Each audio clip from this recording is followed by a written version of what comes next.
Afternoon, Enzo. After. Hope you're well. We'll just start with some team news. We saw Eunice, first of all, limp off against Swansea on the weekend. How is he? He's doing scan now, so in a bit we're gonna have some more news. Yeah. Are you hopeful he could be involved tomorrow? Tomorrow it's complicated. I don't think so. Hopefully it's not nothing serious. So that means some days, but I don't think for tomorrow, to be honest. Okay. And do you have any other injury concerns, or are any players closer to returning, like Tom Cannon? No, Tom and Casey, they are very close. Hopefully, end of this week or next week, they can start with us. And then that's all. Yeah. No. Yeah. How pleased were you with your side to come back from the goal down on the weekend? I know you've had a few days to reflect on it now. Does it give you a lot of confidence to see them have that character to come back against Swansea? No, has been a good feeling, especially because, as I said at the end of the game, we continue in the same way we were playing. No panic, calm, and continue with our idea that at the end is giving us results. So we are happy about that. If you were to describe this first part of the season, the first 12 games, in one word for Leicester on your side so far, what would you use? Learning, to be honest, from each game. I try to see what is working well or is not working, and to see how we can improve. So it's everyday dynamic. It's a process, and it's learning curve. No, you say. And it's been a fantastic start. For the players who were here last year, I know there's a lot of new players, but for the few players who were on the relegation side, do you think that has been a big motivating factor for them, or was your message at the start of the season, forget that, this is a new season?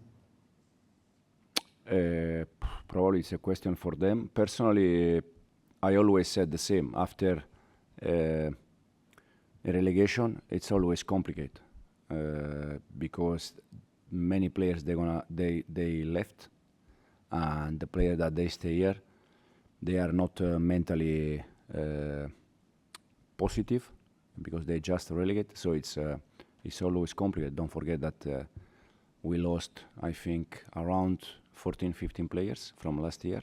That is a big number, and the players that they are here with us, some of them, like JJ was injured, Ricardo was injured, Yannick was not involved. So, and then we have players like Jamie, Kele, Wilf, Wow, that they were here. So it's a mix, a good mix.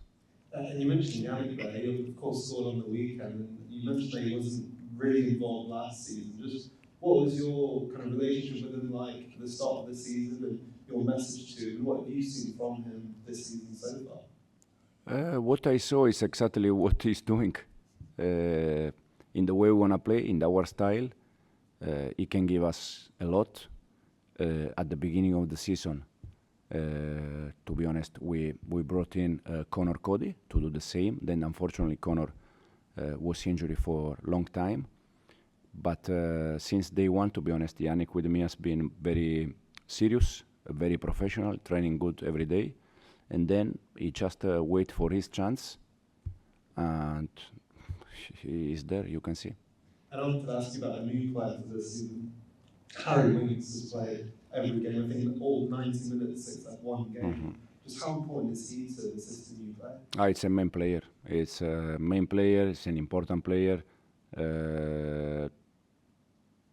I said already many times that was our target number one. The first time I met the club and we go through the squad, he was one of the main target because I know Harry from a long time ago when he was still at Spurs. Then he moved to Italy, and I always thought that he's a very good player. And you get the impression he, of course, enjoys this system where he gets a lot of the ball, perhaps to maybe how he's played the last few seasons under different managers. Yeah. At the end, it's I think every players with different manager, they can give more or less, depends on the idea of the manager. I think Harry, for example, he likes to play with the ball, and he likes to play with the ball. So it's a matter of how you play. And you mentioned Yannick there. You mentioned that he wasn't really involved last season. Just what was your kind of relationship with him like at the start of the season, and what have you seen from him this season so far? If you were to describe the start of the season, the first 12 games, in one word for Leicester on your side so far, what would you use? Harry skills, it's perfect for us. So probably is the reason why he's doing so well is because we are trying to help him and he's helping us. And just final one from you, Enzo. Just what do you expect from Sunderland tomorrow evening? Yeah, they are, I think, third in the championship for possession. They are, in the same time, they are very dangerous in counter-attacker. To be honest, I expected them to be aggressive, but I'm not sure. We see tomorrow. But for sure, they have a very good player like,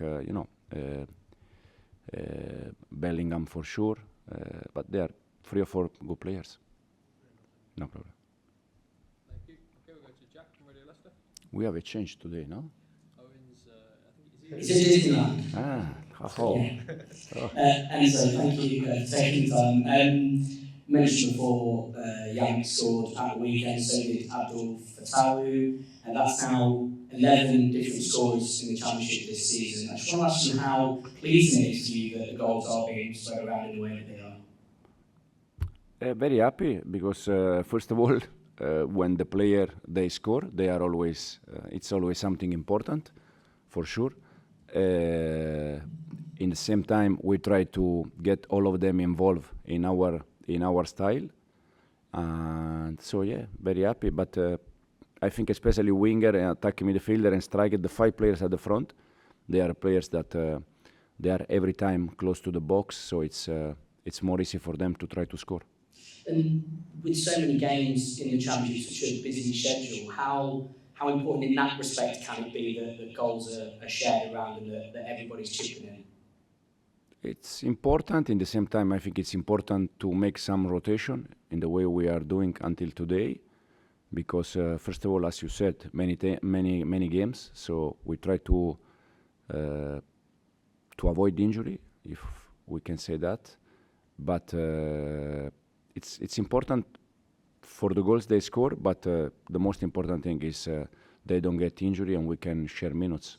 You mentioned the wingers getting involved with the goals. You also told us that you worked specifically with the wingers during the international break and Fatawu and Maladili. I'm wondering if what you saw from Fatawu for his goal was directly from what you were talking to him about in the international break. To be honest, we are happy for Fatawa because he scored a goal, but I'm very, very, very, very happy for Steffi because he played completely game, on the ball, off the ball, create chances, was always dangerous in 1v1, was doing the right things. So, and this is the level we expected from both of them. You mentioned possible rotations with the game coming up tomorrow. Are you expecting to have to make plenty of changes, or will you stick with similar to what you had at the weekend, do you think?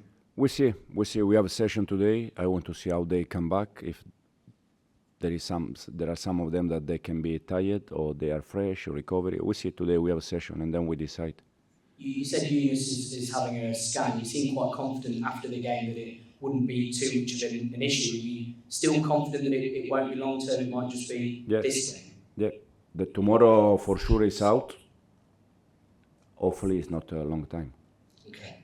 Tomorrow evening is the fixture that the club will use to mark the anniversary of the tragic helicopter crash 5 years ago, the death of Chairman Kumbishai, as well as 4 others. It's going to be an emotional night for Leicester City fans. I wanted to ask about your personal memories of that evening and the impact it's had not just on this club, but actually English football as a whole.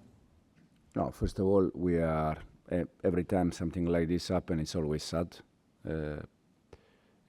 My memory about this, probably you don't know, but that night I was at the stadium. I was working with West Ham, so I was on the bench that night, so I remember perfectly.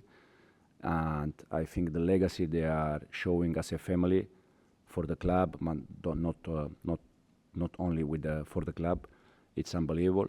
So yeah, it's the only thing I can say. Not to dwell too much on, as we said, it was such a tragic night, but as you say, you were here, you were part of the West Ham backroom team, and it must have been just such an emotional experience, not just for everybody involved in Leicester City, but as you say, the fact that you guys were here and presumably had no idea what was going on. Absolutely, yeah, absolutely. I said it's this kind of things. They don't have colors in terms of or teams in terms of when something like this happen. Doesn't matter where happen. It's always bad news, always sad. So the memory it's about sadness. And you, as you say, you're here now. You're part of this club and part of the legacy. I just wanted to know, in your short time at the club, what experience you've had of the legacy that Cumbria has left, and how it is now helping you to move this club forward. Yeah, you can see clearly here we went for the pre-season in Thailand. Even over there, it's unbelievable. And I feel, to be honest, I feel proud, very proud to be part of this rebuilding, because as I said before, the legacy is unbelievable. The way they continue to try to do things, it's I think all the Leicester fans, to be honest, they have to be proud about this, because it's not easy to find people that they want to invest and to maintain the legacy in the way they are doing. Final one for me, Enzo, is Sunderland at home. They're a team that are up there, that we expect to be up there at home, and then the next home game, keep your eye on the twin, will be against Leeds, of course, also up there. I'm wondering how important you think these two games could be in terms of what happens for your team this season moving forward, and how important the home fans can be in creating an atmosphere to help you with that. To be honest, I'm not thinking about Leeds for nothing. I'm thinking about Sunderland, and then QPR, and then we see. The only thing I can say that they are important games for sure, and we need the people, the fans, in the way they are helping us every game, and with that, I think it's enough.